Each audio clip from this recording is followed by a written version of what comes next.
Assalamualaikum warahmatullahi wabarakatuh. Halo guys, apa kabar kalian? Coba simak video ini, siapa tahu nambah ilmu dan wawasan lebih banyak lagi. Yuk tonton. Ada banyak peninggalan Nabi Muhammad SAW, di antaranya 1.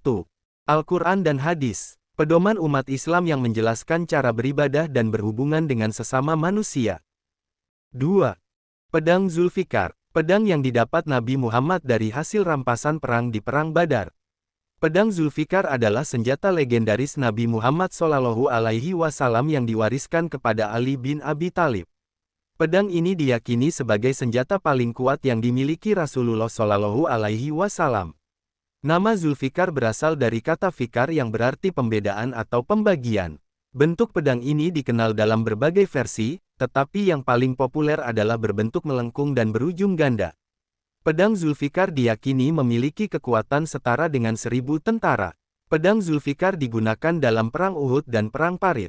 Pedang Zulfikar selalu dibawa Ali bin Abi Thalib dalam berbagai pertempuran. Pedang Zulfikar dipercaya menjadi kunci kemenangan kaum muslimin dalam perang melawan musuh. Pedang Zulfikar memiliki ukiran berbahasa Arab yang berbunyi, "Ya Fata, ila, Ali, ya Saif, ila Zai Fikar", yang berarti tidak ada pemuda selain Ali dan tidak ada pedang selain Zulfikar. Saat ini keberadaan pedang Zulfikar yang asli tidak diketahui. 3. Rambut. Sehelai rambut Nabi Muhammad SAW disimpan dalam tabung kecil di Mekah.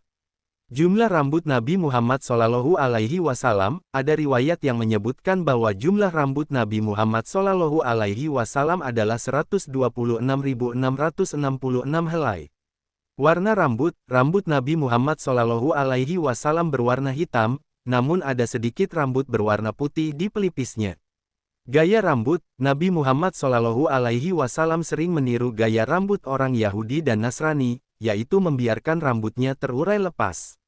Beliau juga sering membelah tengah rambutnya. Mengikat rambut, Nabi Muhammad SAW biasanya mengikat rambutnya di bagian ubun-ubunnya seperti yang dilakukan oleh ahli kitab. Membagikan rambut, Nabi Muhammad SAW pernah membagikan rambutnya untuk mengajarkan tabarukan, ngalap berkah. Peninggalan rambut, ada klaim bahwa ada peninggalan rambut Nabi Muhammad SAW di berbagai negara, seperti Turki, Damaskus, Mesir, dan Palestina. Namun, tidak ada bukti otentik yang menegaskan bahwa itu benar-benar rambut Rasulullah. 4. Sorban. Sorban Nabi Muhammad pernah dipamerkan di Indonesia. Sorban Rasulullah yang disimpan di Museum Topkapi, beberapa kali dipinjamkan untuk dipamerkan di Indonesia. 5. Cawan. Cawan peninggalan Nabi Muhammad SAW merupakan salah satu benda peninggalan Nabi yang pernah dipamerkan. 6. Telapak kaki. Telapak kaki Nabi Muhammad menjadi salah satu tempat yang sangat istimewa bagi umat muslim di seluruh dunia. Bukan hanya karena keindahan arsitektur istana ini, tetapi juga karena salah satu harta berharga yang dijaga dengan baik di dalamnya, telapak kaki Nabi Muhammad SAW. Telapak kaki Nabi Muhammad SAW dianggap sebagai salah satu benda suci yang paling berharga dalam sejarah Islam. Menurut kepercayaan umat Muslim, ketika Nabi Muhammad mengunjungi Istanbul pada abad ke-7, beliau meninggalkan jejak kakinya yang kemudian diabadikan dalam batu di dalam Topkapi Palace. 7. Terompah. Terompah milik Nabi Muhammad. Terompah Nabi adalah sejenis alas kaki yang dipercayai digunakan oleh Nabi Muhammad SAW. Terompah tersebut terbuat dari kayu, dan biasanya dipakai untuk melindungi kaki dari panas atau dingin ketika berjalan di tanah yang tidak rata. 8. Kunci Ka'bah. Kunci-kunci Ka'bah. Pemegang kunci Ka'bah saat ini adalah Syekh Abdul Wahab bin Zain al-Abidin al-Saibi. Ia merupakan keturunan tertua dari keluarga al-Saibi, Bani Syaibah, yang telah dipercaya menjaga Ka'bah selama lebih dari 15 abad.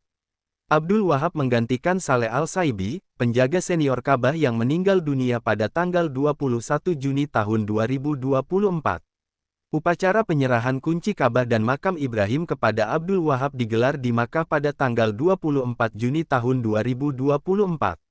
Bani Syaibah adalah suku Arab yang biasanya memiliki latar belakang pendidikan yang mendalam dalam ilmu agama Islam dan tradisi haji. Mereka juga akan menemui para peziarah Ka'bah saat acara pembersihan bersama-sama dengan jamaah. 9. Al-Quran Mushaf Utsman. Al-Quran Mushaf Utsman adalah Al-Quran yang penulisannya dibakukan pada masa Khalifah Utsman bin Affan pada tahun 25 Hijriah, 646 Masehi. Mushaf Utsmani merupakan mushaf Al-Quran yang paling dikenal oleh masyarakat luas. 10. Gamis. Gamis yang pernah dipakai Nabi Muhammad, terutama saat musim dingin. Gamis atau jubah peninggalan Nabi Muhammad SAW pernah dipamerkan di beberapa daerah di Indonesia, termasuk di kota Tangerang dan Kalimantan Selatan. Festival Al-Azom Tangerang. Gamis Rasulullah SAW dipamerkan dalam pameran artefak jilid 2 di Gedung MUI Kota Tangerang, Kalimantan Selatan. Gamis yang pernah dipakai Rasulullah SAW dipamerkan dalam pameran artefak Rasulullah. 11. Imamah. Dalam bahasa Arab, imamah berarti pemimpin. Dalam Islam, imamah adalah kepemimpinan yang meliputi masalah agama dan politik. Imamah juga diartikan sebagai konsep kepemimpinan yang dipimpin oleh seorang imam. Dalam salat, imamah adalah seseorang yang maju ke depan orang-orang yang akan salat untuk diikuti. Dalam bahasa Arab, imamah juga berarti sorban. Dalam Islam, imamah memiliki beberapa konsep, di antaranya al-ismah, yaitu keyakinan bahwa imam terjaga dari dosa selama hidupnya. Al-Mahdiyah, yaitu keyakinan bahwa imam yang ditunggu-tunggu akan turun ke bumi pada akhir masa. Ar-Rajah, yaitu keyakinan bahwa Nabi Muhammad dan para imam akan kembali ke dunia. 12. Jenggot. Jenggot Nabi Muhammad SAW digambarkan sebagai jenggot yang lebat, dengan bulu rawis yang jelas dan uban putih di bawah bibirnya. Para sahabat Nabi Muhammad SAW juga meniru kebiasaan Nabi untuk memangkas jenggotnya, membasuhnya dengan air, dan menyisirnya. 13. Darah bekam. Darah bekam peninggalan Nabi Muhammad. Bekam atau hijamah adalah salah satu pengobatan yang disarankan oleh Rasulullah Muhammad SAW sebagai upaya untuk terhindar dari penyakit. Bekam merupakan metode pengobatan yang dilakukan dengan cara mengeluarkan darah statis kental yang mengandung toksin dari dalam tubuh manusia. 14. Tongkat. Tongkat Nabi Muhammad SAW terbuat dari kayu lus. Kayu lus adalah kayu yang pertama kali ditanam oleh Nabi Adam dan dipercaya sebagai salah satu akar pohon di surga. Kayu lus diyakini memiliki tuah dalam bidang keselamatan, wibawa, dan kasih sayang. Selain tongkat, Nabi Muhammad SAW juga memiliki tongkat komando, seperti yang dimiliki oleh para khalifah saat ini.